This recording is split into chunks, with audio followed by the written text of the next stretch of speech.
Hello friends, मैं उदय और defence मंत्रा के ऑफिशियल यूट्यूब चैनल पर गाइस मैं आप सभी का स्वागत करता हूं। आप डिफेंस से जुड़े हुए किसी भी एग्जाम की तैयारी कर रहे हैं, एनडीए, सीडीएस, एयरफोर्स, एफकैट, किसी भी एग्जाम की तैयारी कर रहे हैं, तो इंग्लिश अब बहुत आसान होने वाली है आपके लिए। सारे प्रैक्टिस सेट मैं यहीं डालने वाला हूं, इसी चैनल पर डालने वाला हूं। तो गाइस चैनल को सब्सक्राइब कर लें, सेशन को लाइक कर दें और शेयर करना बिल्कुल मत भूलिएगा। काफी इंपॉर्टेंट ये सेशंस आपके लिए होने वाले हैं। ये चैनल आपके लिए काफी इंपॉर्टेंट होने वाला है, क्योंकि अब डिफेंस से जुड़ा हुआ कोई भी एग्जाम आप देने जा रहे हैं, आपको कोई दिक्कत नहीं होगी गाइस। तो अभी तो मैं एरर सीरीज स्टार्ट करने जा रहा हूं। इसके बाद one word substitution, vocabulary, idiom, phrasal verb, sentence improvement, cloze test, whatever, बहुत सारी चीजें मैं कराने वाला हूं। और सबसे इंपॉर्टेंट बात है, पूरे कॉन्सेप्ट के साथ। प्रैक्टिस में भी अगर आप कॉन्सेप्ट अच्छे से बता रहे हैं तो चीजें फिर पढ़ने की जरूरत नहीं पड़ती, वहीं से सारी चीजें क्लियर हो जाती हैं। मेरा इंटेंशन है, मेरा उद्देश्य जो है कि पूरे परसिवरेंस, जेस्ट एंड ज़ील के साथ मैं आपको बेसिक से सारी चीजें करा पाऊंगा इस। तो आप तुरंत चैनल को सब्सक्राइब कर लीजिए। बेहतर रहेगा कि आप नोट डाउन करते जाइए, नोट्स अपने प्रॉपर बनाइए जो मैं कॉन्सेप्ट बताता हूं, ताकि आपको आगे जाकर कोई दिक्कत ना हो गई। तो चलिए स्टार्ट करते हैं, टाइम नहीं वेस्ट करते हैं। ओके, ये पार्ट 1 मैं लेके आया हूं। पार्ट 1 स्पॉटिंग एरर्स की सीरीज चलने जा रही है, और इसी तरह से बहुत सारी सीरीज जो है मैं चलाने वाला हूं, चाहे वो वन वर्ड सब्स्टिट्यूशन की हो, चाहे वोकैबुलरी की हो गाइस, ईडियम, फ्रेजल वर्ब की हो, सेंटेंस इंप्रूवमेंट की हो, क्लोज टेस्ट की हो, मतलब जितना भी आपके एग्जाम के अकॉर्डिंग इंपॉर्टेंट है, सब कुछ इसी चैनल पर कराया जाएगा आपको। तो चलिए स्टार्ट करते हैं, टाइम नहीं वेस्ट करते हैं। ये पार्ट 1 मैं लेके आ गया हूं। पहला सेंटेंस और एरर आपकी स्क्रीन पर है guys. I have paid my bill for electricity only a week ago. किस पार्ट में एरर है? तो देखिए मैं आपको बता दूं, पार्ट 1 में इसमें एरर है, हैव नहीं होगा, यहां हो जाएगा आई पेड। अब ऐसा क्यों होगा? तो देखिए याद रखिएगा, किसी भी सेंटेंस के लास्ट में आ जाए एगो, किसी भी सेंटेंस के लास्ट में आ जाए लास्ट डे हो जाए, ओके, लास्ट वीक हो जाए गाइस, लास्ट वीक हो जाए, लास्ट मंथ हो जाए, ये सारी चीजें याद रखिएगा। बहुत डिटेल्ड वे में बता रहा हूं। लास्ट वीक हो गया, लास्ट डे हो गया, लास्ट मंथ हो गया, लास्ट ईयर हो जाए, ओके, लास्ट ईयर हो जाए, यस्टरडे हो जाए गाइस, यस्टरडे हो जाए, या कोई पर्टिकुलर ईयर हो जाए, पर्टिकुलर ईयर हो जाए, पर्टिकुलर ईयर लाइक 1920 हो गया, 1948 हो गया, है ना, 2002 हो गया, कुछ भी आपको बोलना हो, कोई पर्टिकुलर ईयर हो जाए। तो फिर से मैं बता दे रहा हूं, एगो, लास्ट, किसी भी सेंटेंस के लास्ट में एगो दिख जाए, लास्ट डे दिख जाए, लास्ट वीक दिख जाए, लास्ट मंथ दिख जाए, लास्ट ईयर दिख जाए, यस्टरडे दिख जाए, राइट, कोई पर्टिकुलर ईयर दिख जाए, तो इनके साथ हमेशा सिंपल पास्ट आता है। अब आपको सर सिंपल पास्ट क्या होता है? तो कुछ करने की जरूरत नहीं है, किसी भी सेंटेंस में सब्जेक्ट के साथ एक पास्ट का वर्ब लगाइए। एक अगर वर्ब आया है पास्ट का तो V2 ही कहलाएगा, राइट। किसी सेंटेंस में आपने अगर एक पास्ट का वर्ब लगाया तो V2 कहलाता है। सेंटेंस पास्ट इंडेफिनिट या सिंपल पास्ट बन जाता है। जैसे मैंने कहा, I met him, right, I saw him, he called me, ये छोटे छोटे सेंटेंस आप देखिए, ये छोटे छोटे फ्रेज जो मैंने लिखे हैं, I met him, I saw him, he called me, इस तरह से जब आप लिखते हैं तो ये सब क्या कहलाता है? Simple past. तो यहां पे केवल आप वर्ब पे फोकस करिए। देखिए सारे वर्ब पास्ट के और सब V2 कहलाएंगे। तो only single verb in a sentence, वो भी कैसा होना चाहिए? पास्ट का, तो वो सिंपल पास्ट कहलाता है। और मैंने पहचान आपको बता दी कि किसी भी सेंटेंस के लास्ट में आपको क्या दिख जाए, आपको गाइस एगो दिख जाए, लास्ट डे दिख जाए, last week, last month, last year, yesterday, कोई पर्टिकुलर ईयर, तो सेंटेंस सिंपल पास्ट बनता है। तो इस सेंटेंस में आप देख सकते हैं क्या आया हुआ था? एगो आया हुआ था। एगो को देखते ही हैव को काट दीजिए, ये तो परफेक्ट बन रहा है गाइस। तो आई पेड माई बिल हो जाएगा, I saw him, he saw me, I met him yesterday होगा, I had met him yesterday नहीं होगा guys, I met him yesterday. तो ये सारे टर्म्स आपको कहीं दिख जाए, बस आपको सिंपल पास्ट करना है। तो इसमें पार्ट 1 में एरर है, आई पेड माई बिल हो जाएगा। ओके, चलिए आगे बढ़ते हैं। सेकंड देखिए, I as well as my brother are enjoying our self at the college annual function. किस पार्ट में एरर है? तो गाइज यहां आर नहीं होगा, यहां पर एम हो जाएगा। पार्ट 2 में एरर है, बी में एरर है, I as well as my brother am enjoying हो जाएगा। अब आप कहोगे सर ऐसा क्यों होगा? तो एक चीज का ध्यान रखिएगा, किसी भी सेंटेंस में क्या आया हो? एज वेल एज आया हो, राइट, along विथ आया हो, केवल विथ आया हो, लाइक आया हो, अनलाइक आया हो, बट आया हो, ओके, इन एडिशन टू आया हो, टुगेदर विथ आया हो। याद रखिएगा, टुगेदर विथ आया हो, इन एडिशन टू आया हो, ये सारे प्रेपोजिशनल फ्रेज का काम करते हैं। सीधे सीधे प्रेपोजिशन नहीं होते, लेकिन प्रेपोजिशनल फ्रेज का काम करते हैं। और आपको पता है प्रेपोजिशन के बाद जो नाउन प्रोनाउन आता है वो ऑब्जेक्ट आता है, और ऑब्जेक्ट के हिसाब से कभी वर्ब नहीं आता। आप सिंपल वर्ड्स में समझ लीजिए, as well as, along with, like, unlike, but, in addition to, together with, ये सारे आपको कहीं भी दिख जाएं तो इनमें जो वर्ब का यूज होता है ना बेटा, वो इनसे पहले सब्जेक्ट के अकॉर्डिंग आता है। ओके, जो इन वर्ड से पहले सब्जेक्ट होता है, वर्ब हमेशा उसी के अकॉर्डिंग आता है। यानी एज वेल एज के पहले अगर राम है तो इज हो जाएगा, मतलब एज वेल एज के पहले जो भी सब्जेक्ट है वर्ब उसी के अकॉर्डिंग सेंटेंस में आएगा। यानी इनके बाद आने वाला जो नाउन प्रोनाउन होता है, वर्ब कभी भी उसके अकॉर्डिंग नहीं आता है। ये सब्जेक्ट वर्ब एग्रीमेंट के हिसाब से इंपॉर्टेंट है, नाउन के चैप्टर के हिसाब से इंपॉर्टेंट है, प्रेपोजिशन के हिसाब से इंपॉर्टेंट है, कई जगह आपकी हेल्प करेगा। ये चीजें आप लोग ध्यान रखिएगा।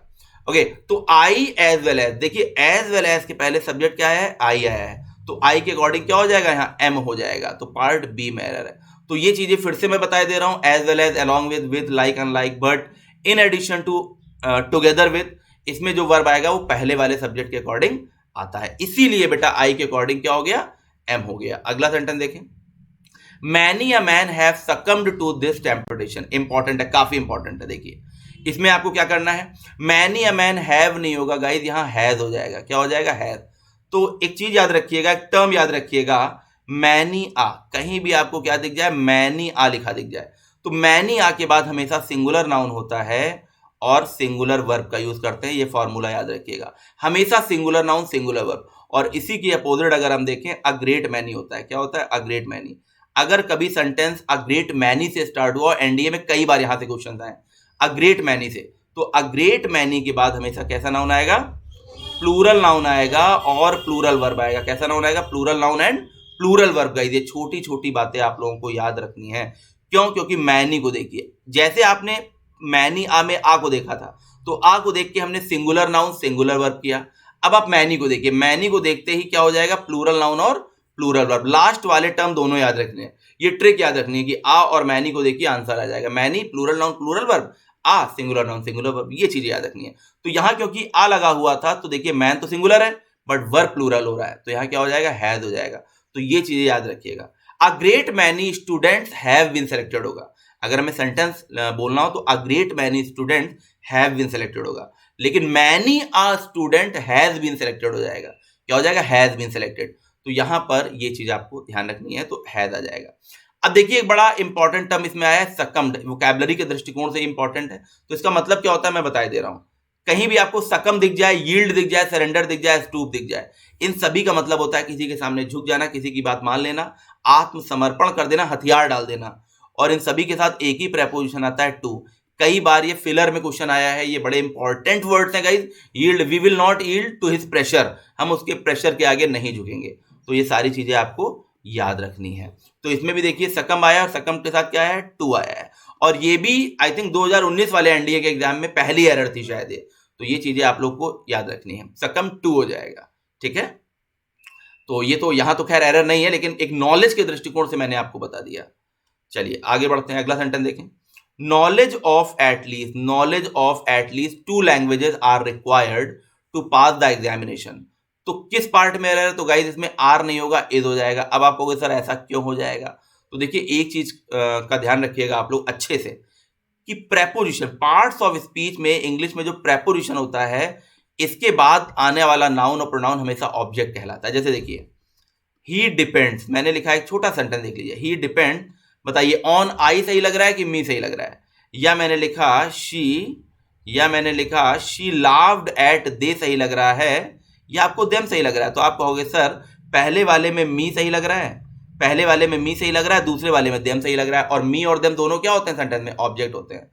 तो और वर्ब कभी भी ऑब्जेक्ट के अकॉर्डिंग तो आती नहीं है, वर्ब कभी भी मी के अकॉर्डिंग नहीं आती, आई के अकॉर्डिंग आती। वर्ब कभी भी देम के अकॉर्डिंग नहीं आती, दे के अकॉर्डिंग आती। तो प्रेपोजिशन प्लस ऑब्जेक्ट, जैसे बेटा वर्ब का अपना एक ऑब्जेक्ट होता है, वर्ब के ऑब्जेक्ट की इंपॉर्टेंस होती है, ऐसे ही याद रखिएगा प्रेपोजिशन का अपना एक ऑब्जेक्ट होता है। आपको एक्स्ट्रा माइंड लगाने की जरूरत नहीं है, प्रेपोजिशन का अपना एक ऑब्जेक्ट होता है। तो ये छोटी छोटी बातें आपको याद रखनी है। तो प्रेपोजिशन प्लस ऑब्जेक्ट। अब इस सेंटेंस को जरा देखिए, नॉलेज ऑफ, अगर ये फॉर्मूला आपको पता है तो एग्जामिनर आपको बेवकूफ नहीं बना पाएगा। ऑफ क्या है, प्रेपोजिशन, क्या है प्रेपोजिशन। अब प्रेपोजिशन के बाद टू लैंग्वेजेस का यूज हुआ है। अब जिन बच्चों को नहीं पता है वो तो कहेंगे लैंग्वेजेस बिल्कुल सही है, आर लगा दो, लेकिन ऐसा नहीं है। नॉलेज जो है वो ऑफ के पहले आया है। सब्जेक्ट आपका क्या है, नॉलेज। और नॉलेज क्या होता है, एक अनकाउंटेबल नाउन होता है। नॉलेज हो गया, लगेज हो गया, इंफॉर्मेशन हो गया, ज्वेलरी हो गया, पोइट्री हो गया, राइट, एडवाइस हो गया, सब अनकाउंटेबल होते हैं। तो नॉलेज को देखते हुए जो वर्ब आएगा वो इज आएगा, आर नहीं आएगा। कैसा वर्ब आएगा, सिंगुलर वर्ब आएगा, ये बड़ा ही इंपॉर्टेंट है। तो अब याद रखिएगा, गलत ना करिएगा, प्रेपोजिशन प्लस ऑब्जेक्ट। क्या होता है? Preposition plus object. और ये फॉर्मूला अगर आपको याद है तो बड़े बड़े एरर्स आप चुटकियों में सॉल्व कर लोगे गाइड, सेकेंड्स में सॉल्व करोगे। और जब मैं ग्रामर का बेसिक कॉन्सेप्ट पढ़ाऊंगा तो उसमें ये सारी चीजें मैं आपको बताऊंगा। ग्रामर के बेसिक कॉन्सेप्ट में ये सारी चीजें मैं आपको डिटेल्ड वे में पढ़ाऊंगा, आपको कहीं भी कोई प्रॉब्लम नहीं होगी। ये चीजें आपको याद रखनी है। अगला देखें, अगला सेंटेंस देखें, अगला एरर देखें, बड़ा ही इंपॉर्टेंट है। देखिए क्या कह रहा है, while she was returning from college a Rafiyan attacked on her with a dagger. तो ये ए पार्ट हो गया, ये बी पार्ट हो गया, ये सी पार्ट हो गया और ये डी पार्ट हो गया। काफी इंपॉर्टेंट देखिए, while she was returning from college a Rafiyan attacked. Attacked क्या है? अटैक्ड क्या है गाइस? एक वर्ब है। और याद रखिएगा, अटैक, अटैक जो वर्ब होता है किसी सेंटेंस में, अगर ये वर्ब का काम कर रहा है, अटैक जो वर्ड होता है अगर किसी सेंटेंस में ये वर्ब का काम कर रहा है तो नो प्रेपोजिशन। कभी भी इसके साथ हम कोई प्रेपोजिशन नहीं लगाते। लेकिन बेटा अटैक याद रखिएगा, अगर किसी सेंटेंस में नाउन का काम कर रहा है, किसी सेंटेंस में अटैक नाउन का काम कर रहा है गाइस, तो इसके साथ आप ऑन लगा सकते हैं। फिर से रूल समझ लीजिए, अटैक अगर किसी सेंटेंस में वर्ब का काम कर रहा है तो नो प्रेपोजिशन। अटैक अगर नाउन का काम कर रहा है तो आपको ऑन लगाना है। क्या लगाना है? ऑन। अब देखिए सेंटेंस में अटैक्ड आया था, वर्ब आया था, तो इसमें ऑन नहीं लगेगा, प्रेपोजिशन का यूज हम नहीं करेंगे क्योंकि वर्ब की तरह है। अब आपके अंदर एक क्वेश्चन होना चाहिए, आपको कहना चाहिए सर और ऐसे कौन से वर्ड्स होते हैं जब वो वर्ब का काम करते हैं तो नो प्रेपोजिशन। तो एक लिस्ट मैं आपको दे रहा हूं, देखिए, ज्वाइन हो गया, कंप्राइज हो गया, स्ट्रेस हो गया, एम्फसाइज हो गया, इंश्योर हो गया, ओबे हो गया, बेनिफिट हो गया, एंटर हो गया, सक्सीड हो गया, ऑर्डर हो गया। ये सारे वर्ड्स जब किसी सेंटेंस में वर्ब का काम करते हैं तो गाइस नो प्रेपोजिशन। ये सारे वर्ड्स किसी सेंटेंस में वर्ब का काम करेंगे, नो प्रेपोजिशन। इसकी एक ट्रिक याद रखिए, मान लीजिए आपने डिफेंस मंत्रा का ये ऑफिशियल चैनल ज्वाइन किया है, यहां हम हर चीज कंप्राइज करके पढ़ाते हैं, मिला के पढ़ाते हैं। यहां आने के बाद आपको कोई स्ट्रेस नहीं रह जाएगी, मैं एम्फसाइज करूंगा, जोड़ दूंगा और आपको इंश्योर करूंगा, सुनिश्चित करूंगा कि अगर आपने ओबे की, मेरी बात मानी, तो आपको बड़ा बेनिफिट होगा। आप ऐसी जगह एंटर करोगे जहां सिर्फ सक्सीड मिलेगा, सफलता मिलेगी, और आप बैठ के सिर्फ ऑर्डर दोगे। आपको कुछ नहीं करना है, क्या देना है? सिर्फ और सिर्फ ऑर्डर देना है बैठ के। तो ये ट्रिक याद रखिएगा, ज्वाइन करिए, यहां सब कंप्राइज करके पढ़ाते हैं, स्ट्रेस नहीं रह जाएगा, एम्फसाइज करेंगे, इंश्योर करते हैं कि अगर आपने ओबे की तो बड़ा बेनिफिट होगा। आप ऐसी जगह एंटर करेंगे जहां सिर्फ सक्सीड, सफलता मिलेगी और आप ऑर्डर देंगे। तो देखिए ये 10 वर्ड्स आपके मिनटों में तैयार हो गए, सेकंड्स में तैयार हो गए। एक बार आप ये स्टोरी याद करेंगे, आपको दोबारा कुछ करने की जरूरत नहीं है। इसके अलावा कुछ और वर्ड्स भी होते हैं, लव हो गया, कंपनी हो गया, असिस्ट हो गया, डिस्कस हो गया, डिस्क्राइब हो गया, कंसीडर हो गया, डिस्पाइट हो गया, एस्क्यू हो गया, रेडिक्यूल हो गया, अफेक्ट हो गया, हेट हो गया, कंट्रोल हो गया, invade, attack, combat, resist, violate. ये वर्ड्स भी जब किसी सेंटेंस में वर्ब का काम करते हैं गाइस तो नो प्रेपोजिशन, कभी कोई प्रेपोजिशन नहीं लगानी है। एक स्टोरी सुन लीजिए, फनी स्टोरी है, लव स्टोरी है, इसको वास्तविक जिंदगी से मत जोड़िएगा, केवल ये वर्ड्स याद कराने के लिए मैं आपको दे रहा हूं। एक लड़का एक लड़की से बहुत लव करता था, उसका साथ देता था, उसकी हर बात में उसका कंपनी करता था, साथ देता था, उसे असिस्ट करता था, उसकी हेल्प करता था, उसे हर चीज डिस्कस करता था, हर चीज उसे डिस्क्राइब करके बताता, उसी के बारे में कंसीडर सोचता था। इसके बावजूद, इन स्पाइट ऑफ, डिस्पाइट का मतलब होता है इसके बावजूद, एस्क्यू मतलब होता है बचना, वो लड़की उससे बचती थी, उसका मजाक उड़ाती थी, रेडिक्यूल करती थी, इसका उस पर बड़ा इफेक्ट पड़ा और वो उससे हेट करने लगा, उसका अपने ऊपर से कंट्रोल खो गया और वो इन्वेड, अटैक करने लगा। जो भी प्यार मोहब्बत की बातें करता था उस पर इन्वेड और अटैक करता था, कॉम्बैट, लड़ाई करता था, विरोध करता था, रेजिस्ट करता था और वॉयलेट हो जाता था। उसके सामने अगर प्यार मोहब्बत की बात करिए तो वॉयलेट, उग्र हो जाता था। तो ये स्टोरी आप जरा फिर से अपने मन में रिपीट करिएगा, जो मैंने बताया, ये सारे वर्ड्स आपको सेकंड्स में याद हो जाएंगे, राइट। तो मेरा इंटेंशन, उद्देश्य यही है कि कम समय में ज्यादा से ज्यादा वर्ड्स आपको लर्न करा पाऊं, ठीक है। आगे बढ़ते हैं। यस्टरडे हो गया, टुडे हो गया, टुमारो हो गया, next day, week, month, year, last day, week, month, year, ये सारे वर्ड्स कहीं भी टर्म्स आपको दिख जाए, नो प्रेपोजिशन। इनके साथ भी कोई प्रेपोजिशन का यूज हम नहीं करते हैं गाइस, ये चीजें आप ध्यान रखें। इनके साथ भी कभी भी कोई प्रेपोजिशन का यूज नहीं किया जाता है, ठीक है। इसके अलावा देखें, रिजेंबल हो गया, अवेट हो गया, इन्वेस्टिगेट हो गया, विजिट हो गया। रिजेंबल का मतलब होता है शक्ल का मिलना, किसी से आपका चेहरा मिलना, रिजेंबल के साथ भी नो प्रेपोजिशन। अवेट के साथ भी नो प्रेपोजिशन, लेकिन अवेट के सामने अगर लिखा हो वेट फॉर, तो वेट के साथ तो फॉर आता है, लेकिन अवेट के साथ नो प्रेपोजिशन। दोनों का मतलब एक ही होता है, किसी का इंतजार करना, लेकिन वेट फॉर होता है, अवेट के साथ नो प्रेपोजिशन। इन्वेस्टिगेट अगर वर्ब के रूप में आ रहा है, नो प्रेपोजिशन, लेकिन अगर कहीं बेटा इंक्वायर्ड लिखा हुआ है तो हम इनटू लगा सकते हैं। इंक्वायर्ड इनटू होता है, बट इन्वेस्टिगेट के साथ नो प्रेपोजिशन। विजिट के साथ नो प्रेपोजिशन, लेकिन कब? जब विजिट किसी सेंटेंस में वर्ब का काम कर रहा है। लेकिन अगर बेटा विजिट नाउन का काम कर रहा है तो आप विजिट टू लिख सकते हो, विजिट टू लिख सकते हैं अगर ये नाउन के रूप में आया है, राइट। लेकिन अगर विजिट वर्ब का काम कर रहा है तो नो प्रेपोजिशन, आगे एक सेंटेंस आपको मिलेगा अभी। तो ये सारी चीजें आप याद रखिएगा, इसका पीडीएफ भी मैं आपको दे दूंगा। तो इस सेंटेंस में जो एरर थी वो ऑन नहीं होगा, अटैक्ड हर हो जाएगा डायरेक्ट। क्यों? क्योंकि अटैक वर्ब का काम कर रहा है। और ये जितने वर्ड्स मैंने आपको बताए, ये जब किसी सेंटेंस में वर्ब का काम करते हैं तो नो प्रेपोजिशन। अगला सेंटेंस देखें, during his tour to the north he visited. अब देखिए विजिट क्या है, यहां पर वर्ब का काम कर रहा है। विजिट क्या है? वर्ब का काम कर रहा है। तो नॉट ओनली के बाद टू कट जाएगा बेटा। मैंने कहा था विजिट जब वर्ब का काम करेगा इसके साथ कोई प्रेपोजिशन नहीं, तो सेंटेंस हो जाएगा during his tour to the north he visited not only Delhi but also Agra. तो यहां मैं बहुत डिटेल्ड वे में नहीं जा रहा हूं क्योंकि ये इसी का एक्सप्लेनेशन मैंने पीछे बहुत डिटेल्ड वे में बता दिया है। तो मैंने अभी बताया था विजिट अगर वर्ब है तो नो प्रेपोजिशन टू यहां से कट जाएगा बेटा, हट जाएगा। यही एरर का पार्ट है, एग्जाम में आया हुआ एरर है बेटा। अगला देखते हैं, his father is sick but he does not look for him. तो देखिए यहां बीमार होने की बात हो रही है, सिक होने की बात हो रही है। उसके पिताजी बीमार हैं but he does not look for him. Look for एक फ्रेजल वर्ब होता है जिसका मतलब होता है सर्च करना। यहां पर हो जाएगा गाइज लुक आफ्टर। क्या हो जाएगा? लुक आफ्टर का मतलब होता है केयर करना, किसी का ध्यान रखना। तो आपको लुक आफ्टर का यूज करना है, ना कि लुक फॉर का। तो ये प्रेपोजिशन देख, ये फ्रेजल वर्ब्स आप देख सकते हैं, इनके साथ जो प्रेपोजिशन लगता है वो इनको एक नई मीनिंग दे देता है। तो लुक आफ्टर का मतलब किसी की देखभाल करना, लुक इनटू मतलब छानबीन करना, अंदर की ओर देखना, लुक फॉर टू सर्च मतलब खोजना, छानबीन करना मतलब खोजने के सेंस में, लुक डाउन अपॉन टू एबोर घृणा करना, किसी की इंसल्ट करना, you should not look down upon the poor, आपको गरीबों की इंसल्ट नहीं करनी चाहिए, लुक एट मतलब देखना। ओके, तो इसमें फ्रेजल वर्ब की गलती थी, लुक के साथ फॉर नहीं आएगा, यहां आफ्टर आ जाएगा क्योंकि यहां पिताजी की देखभाल करने की बात है, लुक आफ्टर हिम हो जाएगा।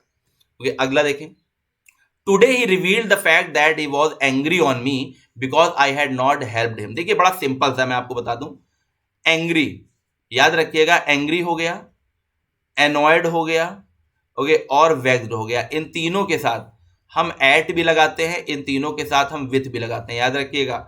इन तीनों के साथ हम एट भी लगाते हैं, तीनों के साथ हम विथ भी लगाते हैं। Okay, angry at, angry, annoyed at, vexed at कब होता है और ये विथ कब होता है मैं आपको बताता हूं। अगर किसी पर्सन से आप नाराज हैं तो एंग्री, एनॉयड और वेक्स्ड के साथ विथ लगेगा। विथ तब लगता है जब हम किसी पर्सन या व्यक्ति से नाराज होते हैं। The principal was angry with Rohan. Principal किससे नाराज था? रोहन से नाराज था या थी, राइट। तो याद रखिएगा पर्सन आ गया। लेकिन अगर मैंने कहा the principal was angry at Rohan's behaviour, तो एट का मतलब समथिंग, किसी बात पर जब कोई नाराज होता है, किसी एक्शन पर नाराज होता है, राइट, तो उसके साथ हम एट लगाते हैं। तो angry at, annoyed at, vexed at मतलब कोई बात, कोई एक्शन, कोई सिचुएशन। और विथ कब आता है? जब किसी पर्सन से कोई नाराज होता है। तो today he revealed the fact that he was angry me. Me क्या है? पर्सन है। आई का ऑब्जेक्ट है, मी क्या है? पर्सन। तो यहाँ ऑन नहीं आएगा, यहाँ विथ आ जाएगा। मैंने आपको बताया जब किसी पर्सन से नाराजगी आपकी होगी तो एंग्री विथ होगा। एंग्री की जगह एनॉयड भी सेंटेंस में आ सकता था, वेक्स्ड भी आ सकता था। ये तीनों वर्ड्स याद रखिएगा और ये रूल याद रखिएगा, ठीक है। तो यहाँ पे क्या हो जाएगा गाइस? विथ हो जाएगा। अगला देखें, एवरीबडी वॉज सरप्राइज। सभी लोग सरप्राइज थे। सरप्राइज्ड के साथ हमेशा प्रेपोजिशन एट आता है। यहाँ पे एरर नहीं, लेकिन फिर भी मैं बताए दे रहा हूं। सरप्राइज्ड के साथ क्या आता है? एट आता है। Everybody was surprised at her brilliant लिखा हुआ है गाइज, एरर यहां पे है। तो ब्रिलियंट नहीं होगा, क्या हो जाएगा? ब्रिलियंस हो जाएगा। क्या हो जाएगा? ब्रिलियंस हो जाएगा। तो एरर जो है इस पार्ट में है। ब्रिलियंट एडजेक्टिव होता है, हमें यहाँ पे एक नाउन की जरूरत है। क्यों? क्योंकि जो हर होता है ना डिटरमिनर है, एडजेक्टिव है, और एडजेक्टिव के जस्ट बाद एक नाउन आता है। तो सभी लोग सरप्राइज थे उसके योग्य पर नहीं, उसकी योग्यता पर। मैं आपको एक चीज बता दे रहा हूं, यहाँ पे कंफ्यूज मत होइएगा। पहली बात तो आप समझिए, कहीं भी सरप्राइज आ जाए, शॉक्ड आ जाए, अमेज्ड आ जाए, एस्टोनिश्ड आ जाए, स्टन्ड आ जाए, इन सभी के साथ हम प्रेपोजिशन एट लगाते हैं। ये भी कई बार एरर का पार्ट बनता है। इसमें हालांकि एरर नहीं है, लेकिन ये आपकी नॉलेज के लिए मैं बता दे रहा हूं। Surprised, shocked, amazed, astonished, stunned, at आएगा। किसी भी सेंटेंस में आपको माई दिख जाए, योर दिख जाए, अवर दिख जाए, हर दिख जाए, इनके बाद हमेशा नाउन आता है, क्योंकि ये डिटरमिनर का काम करते हैं, एडजेक्टिव का काम करते हैं। My pen, my father, my mother, my country, my city बोल सकते हैं आप। Your pen, your father, your mother, your country, your city, our, her, ये जितने भी होते हैं ना, ये जितने भी डिटरमिनर होते हैं, माई, योर, हर, अवर, देयर, इनके बाद आप सिर्फ और सिर्फ नाउन का ही यूज कर सकते हैं और कुछ नहीं गाइस। तो everybody was surprise at her brilliance, सभी लोग सरप्राइज थे उसकी योग्यता पर, and the project that she presented in seminar. मतलब इसमें मैं बहुत गजब की ग्रामर आपको बता सकता हूं बेसिक से, एरर तो मैंने बता दी, ग्रामर भी बहुत गजब की बता सकता हूं। लेकिन अब क्योंकि ये एरर की सीरीज चल रही है, यहां बहुत बहुत डिटेल में मैं नहीं जाऊंगा ताकि आप दूसरे ही वे में चले जाएं। उसके लिए मैं अलग से वीडियो अपलोड करूंगा जिसमें सारे फैक्ट्स ग्रामर के होंगे, सारी इंपॉर्टेंट चीजें होंगी और आप बेसिक से समझ पाओगे। अभी क्योंकि प्रैक्टिस करा रहा हूं, 1 से 2 महीने में एग्जाम्स लगे हुए हैं आपके, राइट। ये मेरा इंटेंशन है कि कोई एग्जाम में आपकी गलती ना हो, एग्जाम आप कॉन्फिडेंट के साथ क्लियर करके आए, ठीक है। तो ये चीजें आप लोग ध्यान रखिएगा। अगला देखते हैं। Despite of our good contact we could not get tickets for our friends. तो यहां पे मैं आपको एक चीज बताना चाहता हूं, डिस्पाइट ऑफ नहीं होगा। एक चीज का आप ध्यान रखिएगा, in spite of. In spite of equal to होता है डिस्पाइट, दोनों का मतलब होता है के बावजूद। डिस्पाइट के साथ ऑफ लगा नहीं सकते और इंस्पाइट के साथ ऑफ हटा नहीं सकते। ये चीजें माइंड में सेट कर लीजिए, दोनों का मतलब होता है के बावजूद। जब मैं आपको प्रेपोजिशन पढ़ाऊंगा, जब मैं आपको कंजंक्शन पढ़ाऊंगा, बहुत डिटेल्ड वे में बताऊंगा आपको, तो यहाँ पे ऑफ नहीं होगा। Despite our good contact we could not get ticket for our friends guys. तो ये पार्ट 1 था, ये पार्ट 1 था, मैंने आपको कराया, राइट, एरर का। आई होप आप लोग को अच्छा लगा होगा। चैनल को डिफेंस मंत्रा ऑफिशियल नाम से, टेलीग्राम चैनल भी है, टेलीग्राम पे जाइए, डिफेंस मंत्रा ऑफिशियल सर्च करिए, उसे ज्वाइन कर लीजिए। चैनल को सब्सक्राइब करना ना भूलिए, और गाइस अगर आप बेल आइकन प्रेस करना भूल गए तो आपको टाइम पे नोटिफिकेशन नहीं मिलेगी। तो अभी एरर सीरीज चल रही है, फिर वोकैबुलरी चलेगी, वन वर्ड सब्स्टिट्यूशन कराए जाएंगे, ये सारी चीजें आपको पढ़ाई जाएंगी। ये कॉन्टैक्ट नंबर है, इन पे आप कॉल कर सकते हैं, व्हाट्सएप कर सकते हैं। व्हाट्सएप नंबर 9616947257 ही है, इसी पर केवल आपको व्हाट्सएप करना है, इसी पर आपको कॉल भी करना है। ओके, तो ये चीजें याद रखिएगा। आई होप आपको ये सेशन अच्छा लगा होगा। अच्छा लगा होगा तो अपने कमेंट करके हमको जरूर बताइएगा कि ये सेशन कैसा लगा। हम आपके कमेंट का इंतजार करेंगे। अपना फीडबैक जरूर दीजिए कि आपको कैसा लगा। I value your feedback. मैं हमेशा ये प्रयास करता हूं कि बेहतर से बेहतर इंपॉर्टेंट चीजें मैं आपको दे पाऊं। चलिए, thank you very much, thanks for watching, sharing and subscribing. Bye bye.